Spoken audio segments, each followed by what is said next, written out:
Over the past week, more than 150,000 new confirmed cases have been added in the United States every day, of which the mutant virus strain Omicron accounts for 73% of the new cases in the past week, and the severity can be imagined. Earlier, Fudge, the chief medical advisor of the White House, said in an interview that the mutation degree of Omicron strain was unprecedented. Fudge also warned the United States that the next week may become very difficult, and the number of hospitalizations, infections, and deaths of patients with new crown may surge. But even so, the United States still does not seem to be prepared to take more stringent blockade measures.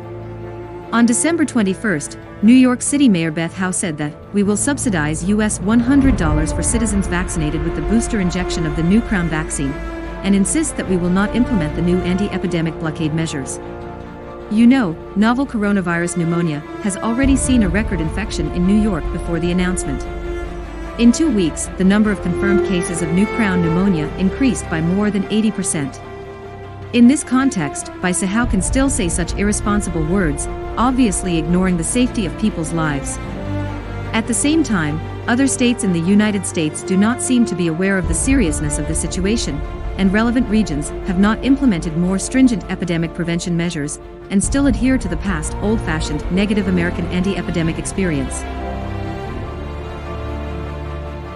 According to the latest data from Johns Hopkins University in the United States, the epidemic in the United States has caused at least 50 million infections and 800,000 deaths. Novel coronavirus pneumonia has been a long time for 2 years. During this time, the US government insisted that new crown pneumonia is not that terrible. At that time, Trump, then President of the United States, even said in front of the media that people can try to swallow disinfectant to treat the new crown. It can be said that the US government is fully responsible for the deterioration of the epidemic situation in the United States.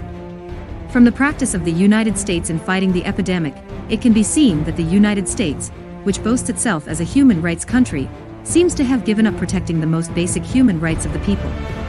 Such a United States is shameless to question the human rights of other countries. It is hoped that the US government can face up to its own problems and take positive anti-epidemic measures as soon as possible to control the development trend of the epidemic situation.